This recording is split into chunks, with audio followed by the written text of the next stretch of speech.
Well, it's New Year's Day. We survived 2020. Thank God. Yeah. As you saw in our cooking video, we had a lot going on, but oh my God, those oysters were so good from the shrimp guy here in Ruskin. So if you guys are local, I highly recommend that. If you're looking for fresh seafood, get in touch with him. They were awesome. Anyway, don't know what we're gonna do today. The tide is absolutely ripping out, which is going to be a negative, which I personally like. So I think we might do some inshore stuff. Gag grouper is closed now, but that doesn't mean that we're not gonna fish for them. We still fish for them because we like to find new areas. So if you're kind of discouraged about that and not wanting to fish for grouper, if you don't have a lot of areas that you fish for them, this is probably one of the best times to go out and start searching in the bay for new grouper areas, because once they open up, they're gonna be there. That doesn't mean that they're gonna leave. They're gonna be there. All right. Well, similarly to 2020, that battery was dead. All right, I've got to I've got to check that every time I knew it was gonna run out though. I saw the battery, and the only reason why I'm wearing my heavy jacket is because I don't have anything lighter on the boat. So anyway, we're gonna probably do a couple of different things today, but anyway, let's go see if we can catch some bait. And if not, we're gonna eat. Yeah, I brought the leftover oysters. There's not a lot. He might get one or two, I'll get the rest.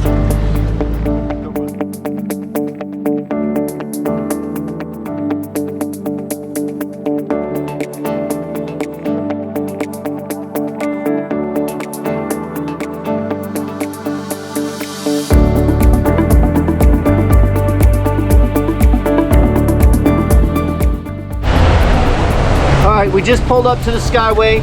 I know the tide is ripping, so we're gonna have to do our little trick of getting in between the pilings, because I have a feeling that that's how we're gonna be able to catch our bait, because I don't think it's going to be easy catching it out away from the bridge. So we're gonna pull our little technique. We're gonna try to see what we can see on the machines and see if we read any bait in between and go from there.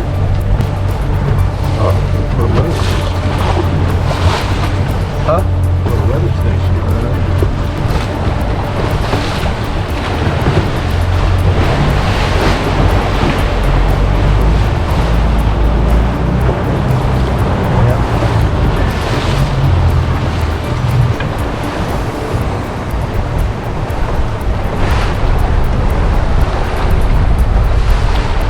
Getting anchored up and doing what we're about to do can be a little, you have to be kind of precise with it, so you're not absolutely smashing your boat against the pilings. But I also want to make sure that I'm not anchoring in structure.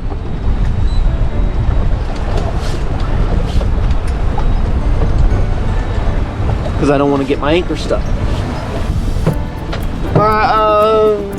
Let me go to this next one.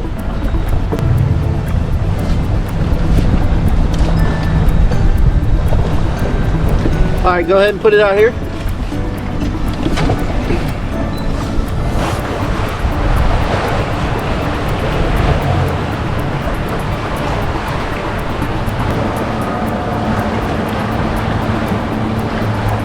Yeah. Try it right there.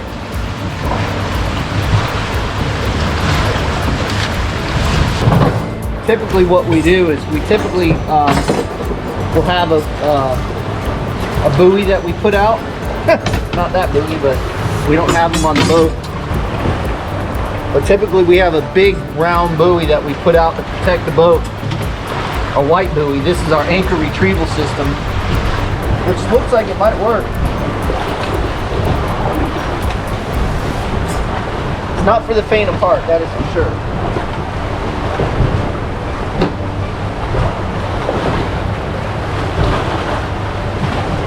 We also have Chad that can keep us off the mark, but let's go ahead and see if we can't catch bait. We're marking bait right here. Okay, as you can see, Chad's putting that chum right on the marker. I'm throwing the net right here. It allows it to go back. It's still pushing the net pretty good, but we were able to catch, I didn't see the first whitebait, but we were able to catch whitebait and pinfish, pigfish, maharas. So when the tide's ripping, this is one really good way of doing this.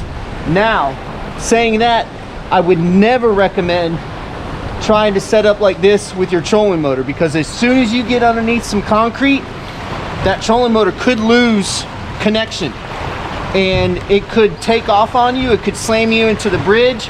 It could throw you out of the boat. So I recommend, if you're going to do this, you anchor up. It takes a little bit of skill to be able to get it anchored up right, but if you can do it, this is a really good way of catching bait at the Skyway on a really hard outgoing or even incoming tide.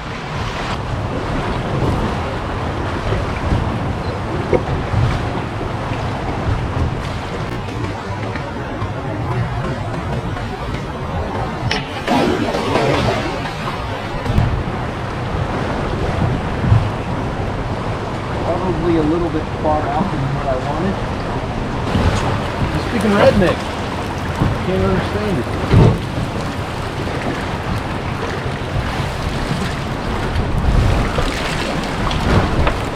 You can see where we've got the bait coming up off the bottom here. So the key is to chum. To chum. This morning we had about 120 pounds of chum on the boat, and you can see the whitebait is so thick, it's not even funny. It took a little bit of chumming, but once we got them chummed up, they're thick. It's thick. All right, well, we got 2 buckets full of bait, 2 live wells full of bait. We're gonna inshore fish first because this tide is ripping, and then we'll probably go and see if we can't find some snapper, and you know, grouper is always on the list, but we'll see what we can do. Well, Chad and I have we're inshore fishing right now, waiting for that tide to slow down a little bit. I think we might go and target some sea bass, something a little bit different than what we normally do. I'm not sure yet. We're just kind of flying by the seat of our pants like we always do. Well, we don't always fly, but we usually have a plan of somewhat. But it's windy today. The wind's blowing pretty good. So, but it's out of the southeast, so it's not unfishable on our side of the bay. And I got a fish. Oh, and I lost the fish. Actually, he hit that one. Oh, I was reeling it in. The bait got real nervous. But we're gonna see what happens today. It's just a fun day to get out on the water. You know, sometimes the weather dictates what you do, and we'll see what happens. Not yet. Oh, come on, man. Don't start recording. I had a bait, or I had a fish chasing my bait. Chad threw right next to my bait, and sure enough, see, he did it again. Sorry. Look, you had your limelight with the hogfish. Oh yeah. I just don't want to get showed up too bad. Nah. Down 2-1. What we're doing is we're allowing the wind to actually help us with our cast, to make long casts. We're on a pretty shallow flat, and the water's pretty clear, and bait fish is jumping out there. And we've seen some nice redfish, saw some big snook. So that's what we're hoping to catch out here. Okay, we come up on this flat and we see a ton of nice redfish. A big snook. And a big snook, and this is what he catches. That'll be a big snook. Come on, man. In about 8 years. Jeez. Leave it to Chad. 2-2. You were over in my spot. You're over in my area. I threw over here. I know. My bait's swam there. It was the bait's fault, not mine. I clearly threw on my side of the boat. No, you didn't. I saw it. GoPro. Todd might have caught one. Oh! I'm about to knock myself out. Oh, Come on, man. that's a technical foul on that little bitty snook. No, that snook was the big one we saw. That was not the big Yes, it was. That was not. He Did you just see jumped the size again. Of the head? Yeah, the head was the size of the one I just let go. God, and I even let him take it. Yeah, that bite's weird. I mean, that one I caught, I had to let him eat it 4 times. Fortunately, he was fired up enough to do so, I guess. Somebody the other day on YouTube asked me, why do I reel with my right hand?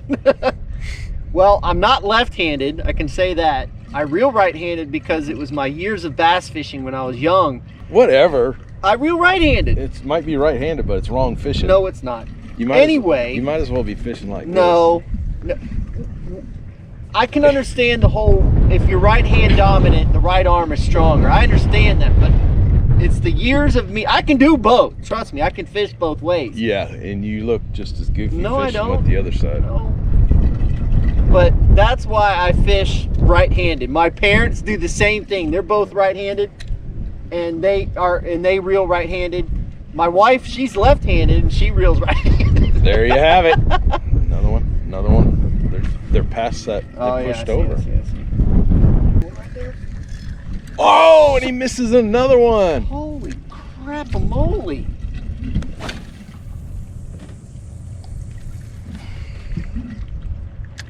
Another one. About midway. Right by the seagulls, huh? Woohoo! Look at that big one. Bigger than what you got on, boy. Oh, talking smack already. Look at that. Objects in screen may be actually just as small as they look. You're just not right, Chad. Don't be jelly. Oh, right there. Right there. Sorry for the bouncy camera. Got a small hand. GoPro, stop recording. No, keep it recording. There's a lot of busting going on around Oh, here. I was like, where am I? I don't even know where I am. Swirled on. Which means nothing. Which means the bird got it. See that bird get whiplash? 3 in a row. What's the matter, Chad? Are you afraid I'm going to hit you in the head with my rod? I've seen you do it to yourself, so it's not out of the equation.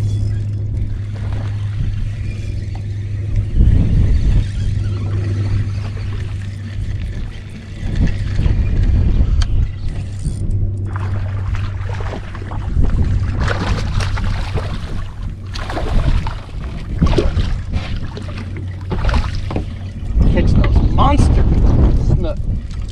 I was watching this ice video yesterday, this ice fishing video up in Canada, and they were catching these walleyes, and they were smaller than this,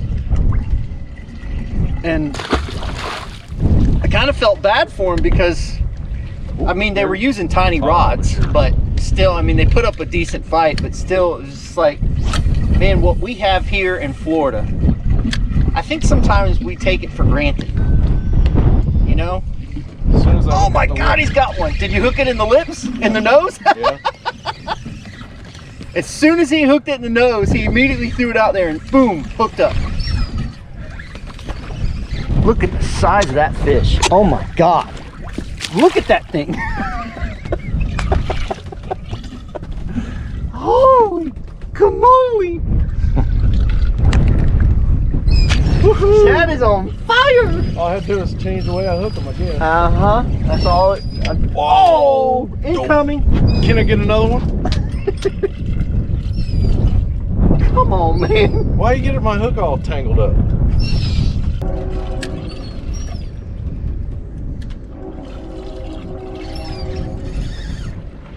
Don't put. Oh, it's still recording, isn't it? Oh, son of. What is wrong with these hooks? What's wrong with you? Must be the hooks. Can't be me.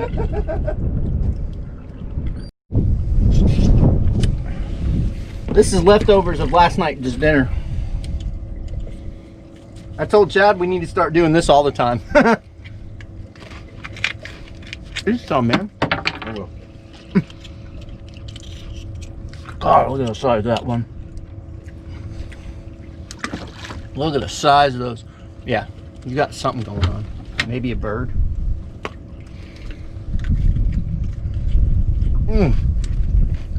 I can't say enough about the shrimp guy here in Ruskin. We did that cooking segment. These oysters are, oh, unbelievable. Chad, there's not that many left. You better start eating.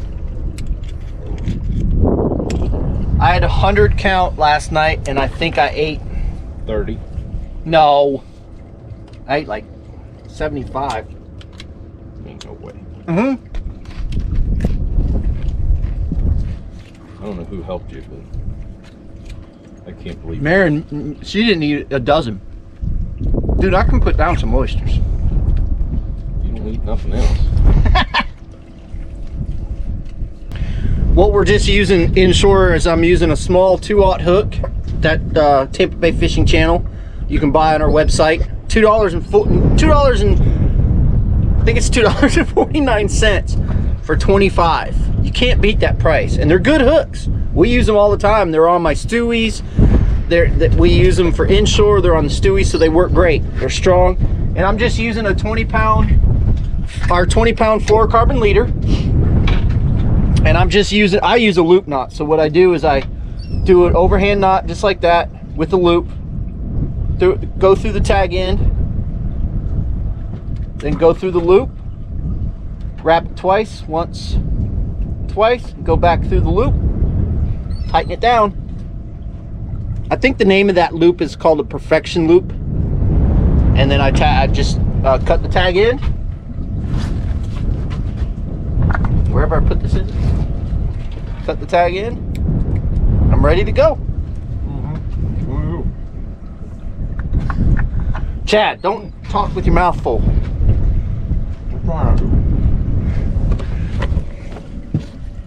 What'd you say? I try not to. No, what'd you say before that when your mouth was full? I don't even remember. It was so good. Those oysters are good, aren't they?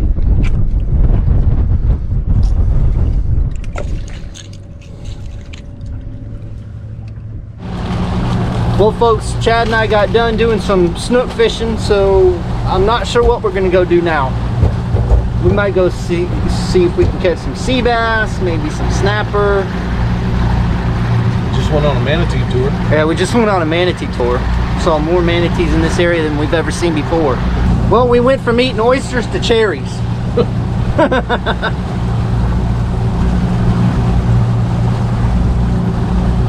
Chad and I lived a good life. Don't we, Chad? I ain't complaining. That's not true. He complains all the time. No, he doesn't. If he did, we wouldn't be fishing together. Trust me. But, all right. Let's go see what we can do. Somebody just asked me today on Facebook, should they be looking at the edges or out in the middle? And I kind of told them both. And the reason why is because it's weird, because there's sometimes that these fish will be up on the ledges going up the shipping channel, and other times these fish will be out in the middle. So it's finding that right area where they're going to be biting is key. We've been bouncing around out here quite a bit since we've gotten out here. As you can see, the weather's calmed right out. I mean, it's been doing this every afternoon for I don't know how long, but it's calmed out. We're out here trying to find some snapper and whatever else. We've caught a couple small fish, but you want to fish both to see which is going to be producing better, because there's days that we'll fish up on the ledges going up the shipping channel and catch more fish there, and then other days we'll catch fish out in the middle, and then there's days that we'll catch fish in both. So it's trying those different areas and seeing if you get bit. We've gotten bit, but like I said, small fish. As I stated on our last offshore trip, how the tide affects bay more than I think that it affects out there, in the sense of when it's running out there, if it's not running too hard, it's good to have a moving tide. Inside the bay, if it's moving too hard, these fish hunker down and they don't want to do anything. And that's exactly what is happening right now. But the tide is starting to slow down a little bit, so I'm hoping that the bite will start to happen. But when I have a stronger tide like that, I typically don't like fishing for these fish. But we were tired of catching snook, so we came out here and we're trying a couple of different things, see what we can do. Now, since we tried the edge of the ledge, now I'm going to go out and into deeper water and see what we can find there. All right, so what I did is I went from 32 feet out to 46 feet. We're marking some fish. What we're doing is we're fishing some rock piles. We've gotten some hits, but what I want to do is I want to explain to you how I'm setting up on this. Since the tide is still running pretty good, what I'm doing is that I'm setting up to the fact to where my boat is ahead of our waypoint. So when we're dropping down, it's dropping back to the waypoint to where the rock pile is. And once it gets there, you get hit. But the funny part is they're doing exactly what they did inshore, is they're mouthing the baits. They actually, just that little bit right there causes them not to eat it. So this bait is going in the water. So now what I did is I actually hooked this bait in the tail. I'm using a 1 ounce regular jig, and I wanted to see if hooking it differently will entice these fish to eat it more than what they've been doing.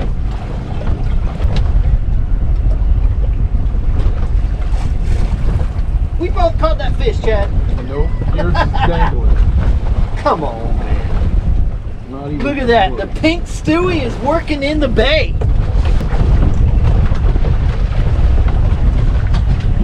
He's got a live one hanging in his mouth. Huh. Yep. So done. Well, Chad and I have bounced around to a few different spots with very little results.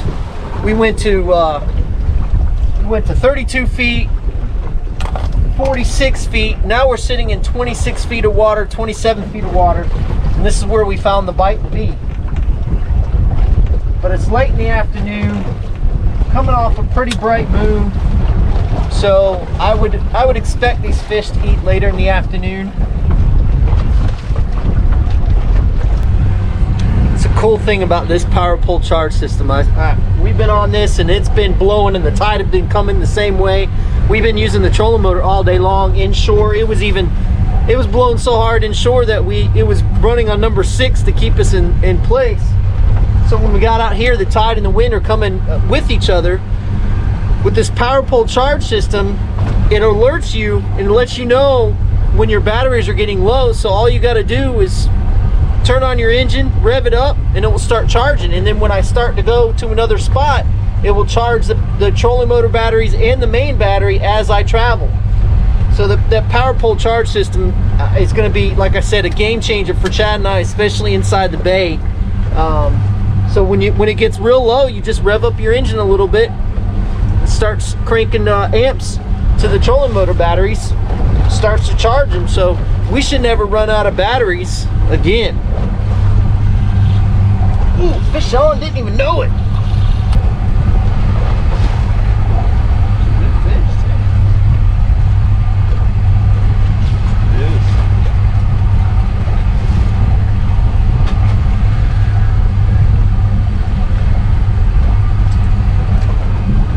Not a bad fish. I'll take them. I'll take them, especially after the day we had.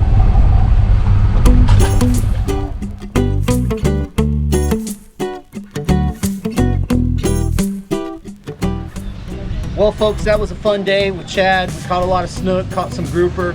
The bite was still a little weird, but it wasn't bad. We caught fish. We had a good time, as you saw.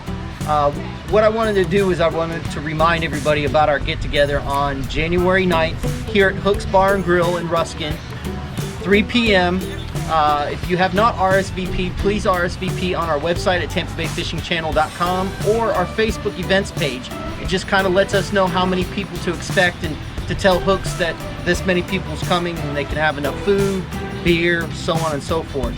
So again, I just want to say thank you very much for all the support.